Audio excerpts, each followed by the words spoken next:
what he said was, anything you need. Anything you need. I mean, it was vintage Joe Biden. You could hear the emotion in his voice. And then about an hour ago, I was upstairs with the governor, and we got a call from the Attorney General. And the federal government has sent up a lot of resources, both in terms of technical law enforcement help, but also grief counselors and people to work with our families here in Maine. This is a dark day for us. Has there been any developments in the last couple of hours, anything that you have learned about that ongoing search for Robert Card? No, the search continues, and of course we want that search to bear results, because we're in a place where there's a lot of anxiety now in a larger and larger region, because nobody knows where this fellow is. One of the real tragedies of this is that as of Monday, this past Monday, the FBI designated Maine the safest state in America. And we have the second lowest rate of gun crimes in America and one of the highest rates of gun ownership. And all of a sudden, here we are with this tragedy on our hands. And I think it's important to recognize that we're a state of 1.1 million people. This is one person that committed this atrocious act. And I have no doubt that eventually he will be apprehended. I hope it's sooner rather than later, so we can move from fear to grieving.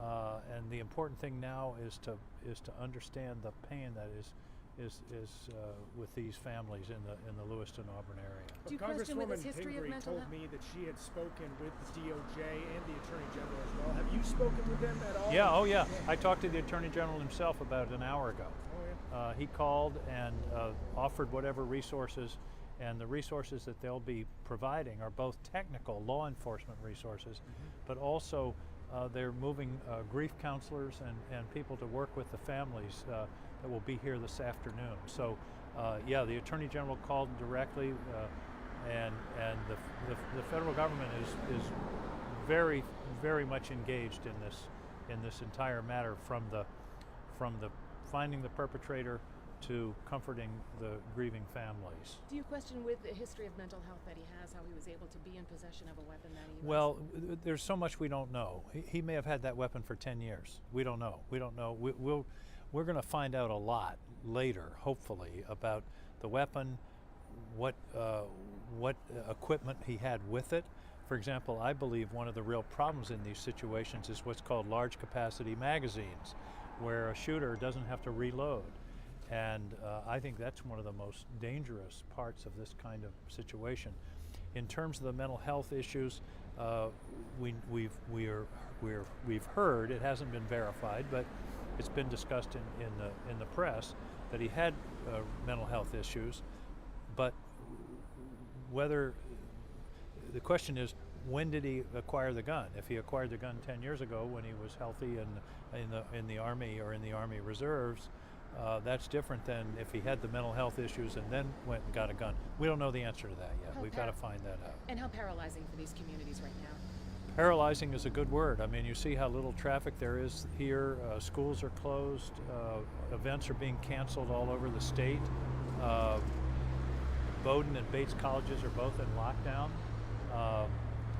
This is unprecedented in my experience, and one of the things that makes it so hard is that we have such a good record of being safe, of not having events like this, and I think we all sort of felt like, well, that's not going to happen here, and now it does. I got to tell you, I've been working for the people of Maine for a long time, and I don't think I've ever felt so heartsick as I have today. We're in the middle of this crisis right now, so maybe this conversation isn't happening, but do you feel like the gun reform conversation is going to kick up once we're through this, once he's caught? I think there will be more discussion both here in Maine and in Congress.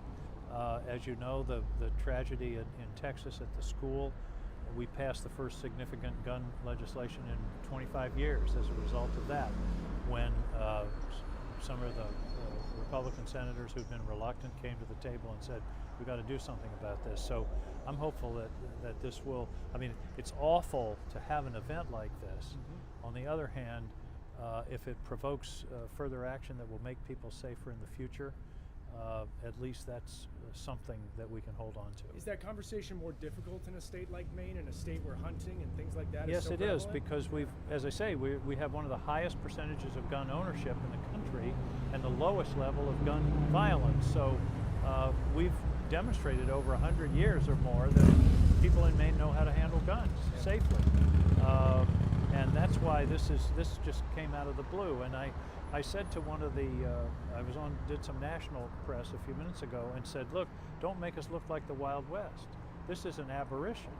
This doesn't happen here. We haven't had that happen here, even though we, as I say, we have a very high level of gun ownership. But it's responsible gun ownership, and it's been that way for many, many years. What bothers me is the press that's sort of creating an image that somehow this is a lawless place, which nothing could be further from the truth. I mean, Monday we were designated the safest state in the country, and Wednesday night we have this tragedy, and we got to remember that again, this was perpetrated by one apparently disturbed individual. Does not in any way represent the activity or the thinking of the people. We have this being carried live on our station right now up in Bangor. What would you have to say to the Mainers right now, many of whom, especially in this community, are sheltering in place? I would say that I've never experienced anything this hard, that we have to get through this, we have to be resilient, we have to understand that this isn't who we are, that this is one apparently disturbed individual, and that he will be apprehended at some point or found, but we also have to rally around the people whose families and lives have been so destroyed by this. The best thing about Maine is that we're a big, small town. We know each other, we care about each other, we listen to one another, and in this case, we hold and love one another in this very dark moment. We will get through this, but it's something that we all have to sort of hold in our heart. And what can you be doing here? What are you working on here? Initially, the plan wasn't to come right away, but you did, in fact, decide to fly into Maine as soon as you could. So what are you doing here on the ground? Well, the first thing, I'm meeting upstairs with the mayor and members of the city council of both cities. Been in touch, as I said, with federal officials. Met with the governor. She was here about an hour ago. So part of my role is to be a go-between with the federal government. That's who that's my job in Washington. And so what I'm trying to do is ensure that whatever federal resources, whether it's tactical law enforcement or whether it's grief counseling, all of those resources are here. They're here on time. They're here when people need them. So that's a lot of what I'm doing today. I've texted so much today, my battery died at 1 o'clock, which it never does. So that's what I'm doing. Talking to the president, talking to the White House, talking to the Attorney General, and just being sure that whatever Maine needs, we're going to be able to deliver. Senator, for those that may have missed it, can you just reiterate your conversation with President Biden, what he said to you? Well, in the first place, when you're sitting there playing with your phone and trying to book an airline ticket and the phone rings and it's the President of the United States, it sort of takes you aback. But he basically said, I can't quote him exactly, but it was something to the effect of, man, this is really awful. Whatever we can do, we'll be here, just let me know.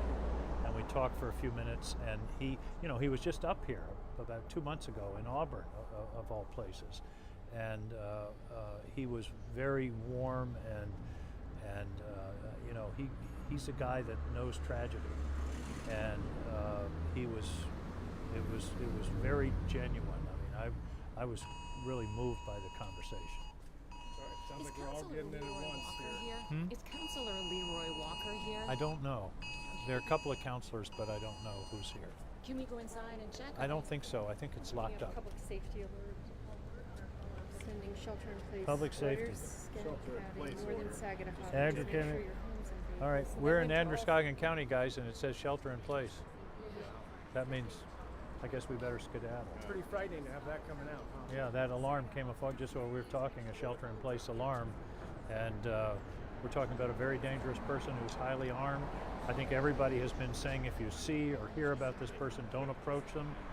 all law enforcement dial 911, and I think that's the kind of we just have to work together to get through this.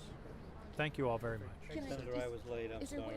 Is there a way to check to see if he's inside? It's locked. Okay.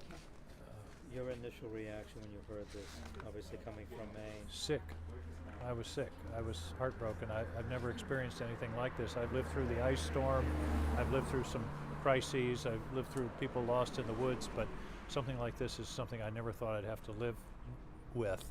And as I said earlier, the great irony of this is that on Monday the FBI designated Maine the safest state in America, and one of the lowest gun crime rates in America until last night. And I'm trying to give a national audience the word that this isn't typical. This is a very unusual, something that's never happened on this scale in this state, and we're going to get through it. But to think what these families are going through is unimaginable. Some people have said it was only a matter of time before we would see this here in our state, and now it brings up the gun. Yeah, I mean, and all of that it's again. such a, it's one person out of 1.3 million. I don't know how you could say it was inevitable.